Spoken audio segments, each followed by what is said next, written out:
யாருமா நீ? அவங்கதான் அம்மன். ஓ, இங்க பாருங்க, அம்மன். அம்மன், நீ சொன்னது ஒரு விதத்துல உண்மைதான். கடவுள் ஒரு அழகான பொண்ணுதான். அம்மா அம்மன், நீ மூக்குத்தி அம்மனாவே இருந்துட்டு போ. உன்னோட கோயில் புத்துல இருந்து எதுக்கு மோட்டார் செட் பண்ணி பாலை வர வைக்கணும்? நீ இப்படி சொடுக்கு போட்டாலே புத்துல இருந்து பால் பொங்கி இருக்குமே, எதுக்கு இவ மூலமா பண்ணணும்? நீதானே கடவுள். ஆமால, நான் ஏதாவது பண்ணணும்னா அதை நானே பண்ணிருக்கலாம்ல, எதுக்கு இவன் மூலமா பண்ணணும்? அதே மாதிரி எந்த கடவுள் மக்களுக்கு ஏதாவது பண்ணணும்னாலும் அவங்களே டைரக்டா பண்ணலாமே, எதுக்கு உன் மூலமா உன்ன மாதிரி இருக்கிற சாமியார் மூலமா பண்ணணும்? நடுவுல எதுக்கு புரோக்கர்? நாங்க புரோக்கர் இல்ல, மதத்தையும் கடவுளையும் காப்பாத்துற ஆன்மீக காவலர்கள். இவ்வளவு பெரிய பிரபஞ்சத்துல இத்தனோண்டு புள்ளிதான் உலகம். அந்த உலகத்துல ஒரு சின்ன தூசி கூட நீ கிடையாது. நீ கடவுளை காப்பாத்துறியா? சரி, நீயே காப்பாத்து. ஆமா, எந்த கடவுளை காப்பாத்துவ? உங்களை எல்லாம் உருவாக்குன கடவுளியா, இல்ல நீங்க எல்லாம் சேர்ந்து உருவாக்குனீங்களே அந்த கடவுளியா? நீ பேசுறது எவ்வளவு பெரிய பாவம் தெரியுமா? அதுக்கு கடவுள் உனக்கு என்ன தண்டனை கொடுப்பார் தெரியுமா?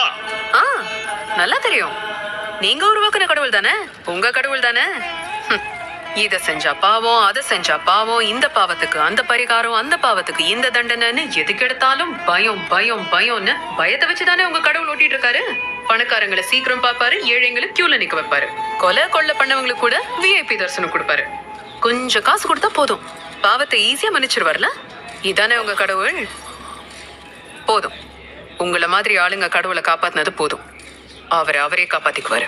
ஓ, சூப்பர் ஸ்பீச், சூப்பர் ஸ்பீச். எதுக்கு முனையோட பேசி என் பேரை கெடுத்து இந்த பஞ்சவரத்தை நிறுத்த யார் சொன்னா? எந்த மதமும் பின்னாடி இருக்கு, எந்த நாடு இருக்கு? யாராவது ஒருத்தர் கேள்வி கேட்டா இங்க ஏதோ ஒண்ணு தப்பா இருக்குன்னு சுட்டி காட்டினா, உன் பின்னாடி இந்த மதம் இருக்கு, அந்த மதம் இருக்கு, அந்த நாட்டுல இருந்து பணம் வருது, இந்த நாட்டுல இருந்து பணம் வருதுன்னு சொல்லிடுவீங்கல்ல. இப்படி பேசுறதுக்கு எவ்வளவு காசு வாங்கின? 11,000 ஏக்கர் நிலத்தை மக்கள் கிட்ட இருந்து ஏமாத்தி புடுங்கி ஆசிரமம் கட்ட பெர்மிஷன் வாங்க நீ எவ்வளவு காசு கொடுத்தியோ அதை விட கம்மி தான்.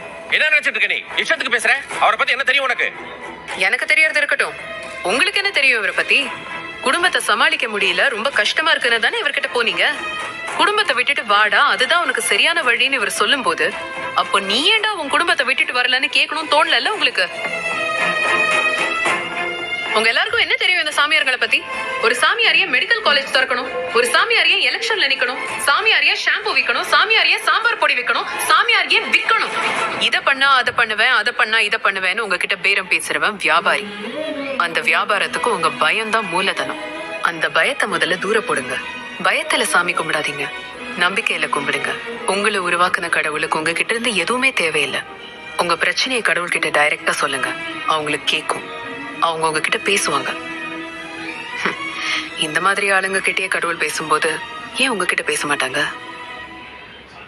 நம்புங்க.